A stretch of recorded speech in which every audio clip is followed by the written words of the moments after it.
The Asics Gel Nimbus 25 and Saucony Triumph 20. Two shoes with very different approaches to the max cushion daily trainer. After logging over 600 miles in each shoe, how have they held up to all those miles? And if I had to pick just one, which one would I reach for?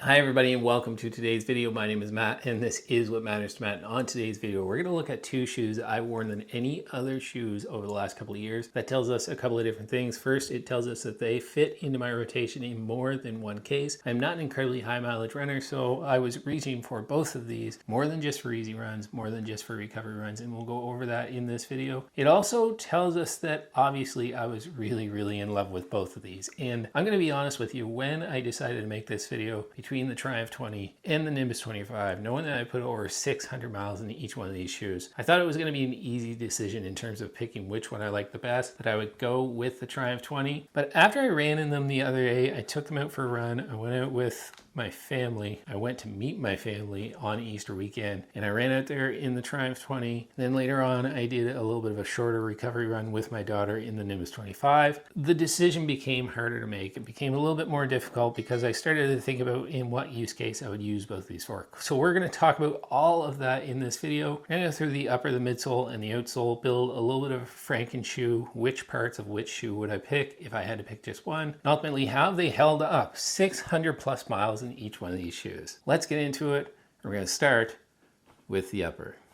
All right, so if we start with the Triumph 20 upper, now Saucony is using an engineered mesh upper, and by the way, both of these shoes do fit true to size, and they are both a men's US size 13. I'm gonna put the weight, I don't have the scale right in front of me, I'm gonna put the weight for the Triumph 20 and the Nimbus 25 up here on the screen right now. Now, I do know that the Triumph is quite a bit lighter than the Nimbus, and being a size 13, that does make a difference in how I'm gonna use the shoe and how it feels on the run, what type of runs I'm gonna use it for, but I know the Triumph 20 is quite a bit lighter. But they are using an engineered mesh in the Triumph. One thing I'll say about Saucony uppers over the last few years is, for the most part, they've done really well at building an upper that's very comfortable and kind of just disappears on my feet. Nothing incredibly fancy, nothing incredibly unique, just something that works. And the Triumph 20 and the Triumph 21, the newer model of this, certainly does that. Now, if we look back here around the heel, they have just what I would say is sort of your standard amount of padding for a daily trainer, not leaning so much in that max cushion category, which a lot of people are going to put these two shoes in. In terms of the tongue, again, very standard, probably a little bit more padding than what we're seeing in a lot of daily trainers, but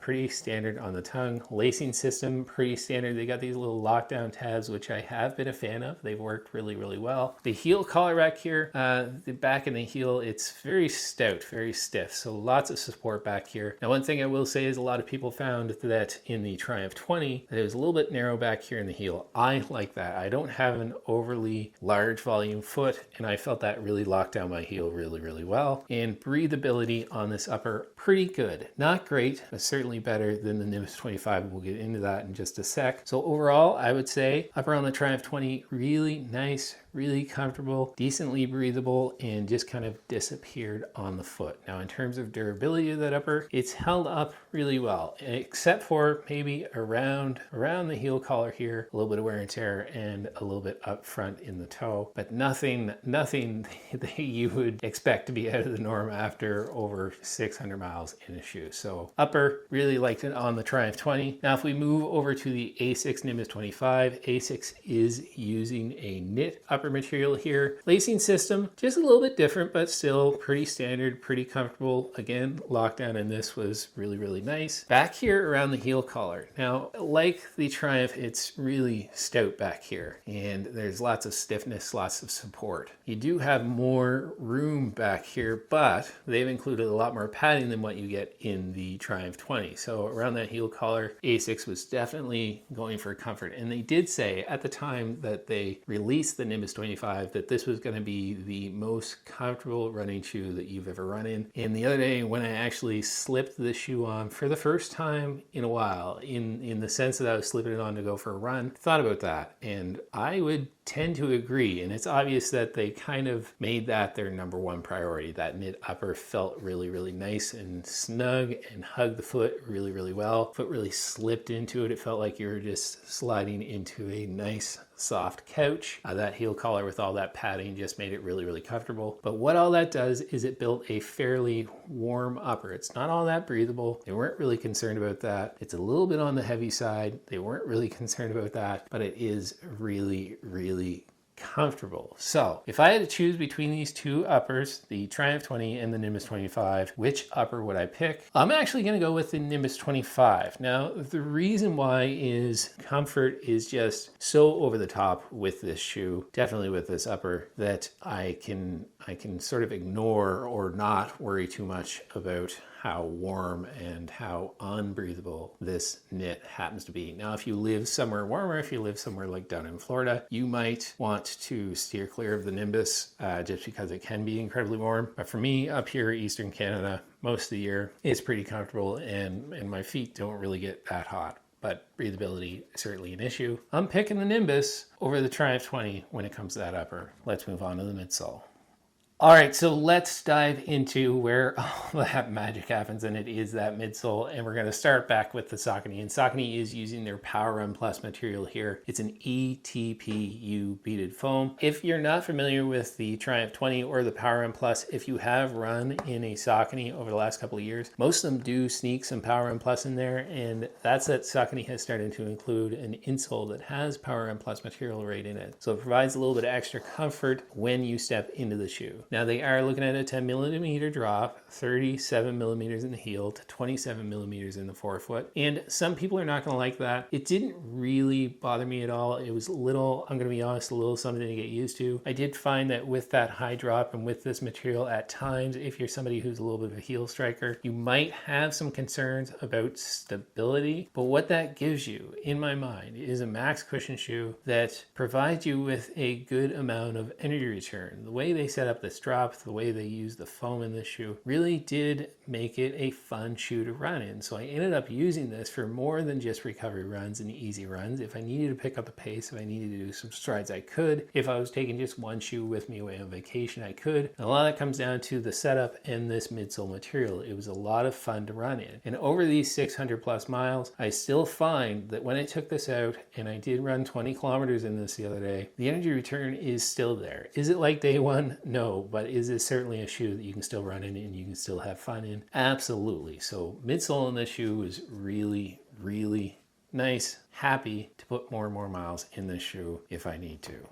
Now, the other shoe, the Asics Nimbus 25. Now, Asics is using the FF Blast Plus Eco Foam in this shoe. There is a little bit of gel that's hidden. They started to hide that in the Nimbus 25 back here in the heel, and that's supposed to help you with some sort of shock absorption. Can't tell you whether it actually does. It's just an incredibly comfortable shoe to run in, but there are a couple of things about this foam. Now, we are looking at 41.5 millimeters in the heel and 33.5 millimeters in the forefoot for an 8 millimeter drop. So what that means is you've got quite a bit more foam up front here in the Nimbus 25 versus the Triumph 20. But that FF Blast Plus Eco Foam. When I first did my initial review on this shoe, and by the way, I'll put a link in the description down below to a review on both of these shoes, my long-term review if you haven't already seen that. But when I first reviewed this, that foam, there was just so much of it. Not that it was an incredibly stiff foam, but there was just so much of it that it became a fairly stiff shoe. That meant that I was actually able to pick up the pace when I needed to. Was I going to run any half marathons or marathons in this shoe or do any interval sessions? No, but it did mean if I had to do strides at the end of the workout, I was able to pick up the pace. One thing I found out about this foam over time is that it did start to soften up, it did start to loosen up. At no point was it ever unprotective, and even when I went out the other day for that recovery run, it was still very, very protective, but it has gotten quite a bit softer. And what that's meant is that I've started to really sink into this, I'm going to say around maybe the 300 kilometer mark. What is that? 200 miles.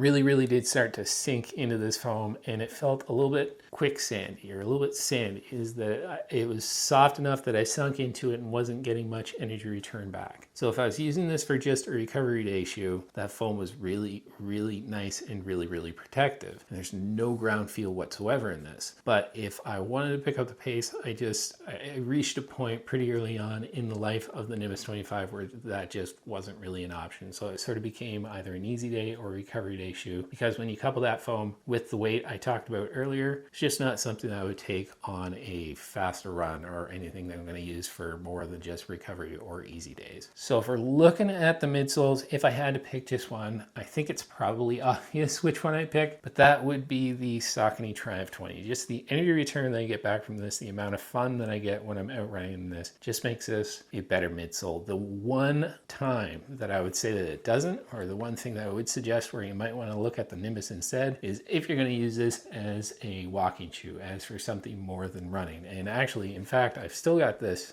shoe tied up right now. That's because I've been using it. I'm pretty deep into a marathon training block, and I want to walk around all day at the school with something that's going to be productive, and I've been using the Nimbus 25 for that. So if I had to pick just one, if it came to the midsole, I'm picking the Saucony Triumph 20. Last part of the shoe, let's take a look at the outsoles. And we're going to start back with the Triumph 20 once again. And the Triumph 20 is using, I think, if I have this wrong, I've been doing all of this by memory. I haven't looked it up. The Triumph 20 is using their XT900 rubber. If I have it wrong, I'll put it up here on the screen. And it has worn really well. It's got over 600 miles again in this, and there's not a lot of wear and tear. I will say that, to be fair, overall, I seem to be blessed with being able to run and not put too much wear on the outsole of shoes. So that's not really a point that usually becomes a problem for me, but there's still plenty of rubber to go with on this. And when it comes to traction, it's pretty good. Is it great? No, but it's pretty good. The other thing I want to mention about this outsole and the exposed midsole that you have on the bottom here, I was a little bit worried about that some of these beaded foams can get chunked up pretty easily and get chunks taken in them pretty easy. But I use this on all kinds of surfaces. Anything that you can think of, I ran in this shoe. It's held up really well. Haven't had too many problems with the midsole, the exposed midsole on the bottom of this shoe. So overall, traction pretty good on the bottom of this. Wear and tear really good. So pretty happy with the outsole of the Triumph 20. If we move over to the Nimbus 25, now the Nimbus, they're using the AHR Plus rubber on the back of this shoe. So it's a little bit of a harder rubber. And on the forefoot, I don't think it's AHR Plus. I'll have to look that up, put it up here on the screen. Really, wear and tear on this was really good as well. I was a little bit more concerned about the exposed midsole because there's so much more of it. But again, kind of like the Triumph 20, even though I ran on a ton of different surfaces with this, it held up really well. So overall, I would say I'm really happy with the durability of the outsole of the Nimbus 25. The one thing where I think it falls a little bit short in comparison to the Triumph, again, the Triumph's not Puma grip or Continental rubber like you'd find on the Adidas, but it's pretty good. It's acceptable. The Nimbus 25 is acceptable. Clearly it is. I love the shoe. I ran so many miles, but if there was one thing where I think it fell kind of short, it was in the grip of this outsole. Even though it's worn well, even though there's still lots of rubber in it, when it got wet, when it got a little bit sloppy, and we have a lot of that during the year here in Eastern Canada, it just didn't grip overly well, and that can be said for a lot of Asics shoes. So if I had to pick just one outsole between the Triumph 20 and the Asics Nimbus 25, we're going Triumph 20 in this case. I just find that in both cases durability has been really nice, but when it comes to grip, Triumph 20 just a little bit better. All right, so there you have it. The upper, we would go with the Asics Nimbus 25, even though it's a little bit more breathable than the Triumph 20, is just that much more comfortable. Midsole, we definitely go with the Triumph 20 just because the energy return, the amount of fun that I have in this shoe is really good, and it's still protective enough. Not as protective as the Nimbus, but protective enough. Outsole, we're going to go with the Triumph 20 because that XT900 rubber is just a little bit more grippy than the AHR Plus that we find on the Nimbus, and both of them wore really well when it came to that outsole. Wear and tear overall after 600 plus miles has been incredibly good in both of these shoes. I definitely put more miles into these if I didn't have other shoes that I wanted to slot into the same spot of these in my rotation. If I had to pick just one shoe overall, probably still going with the Triumph 20 just because I had more fun in this shoe. And ultimately, at the end of the day, when I'm reaching for a shoe and I want to go out for a run and I want to get motivated to run, I want to have fun. So the Triumph 20 would be the shoe that I pick overall. If I was looking for just a pure recovery day shoe, something that I could go nice and slow and easy and wasn't worrying about the pace at all and just wanted to log some miles, maybe we take the Asics Nimbus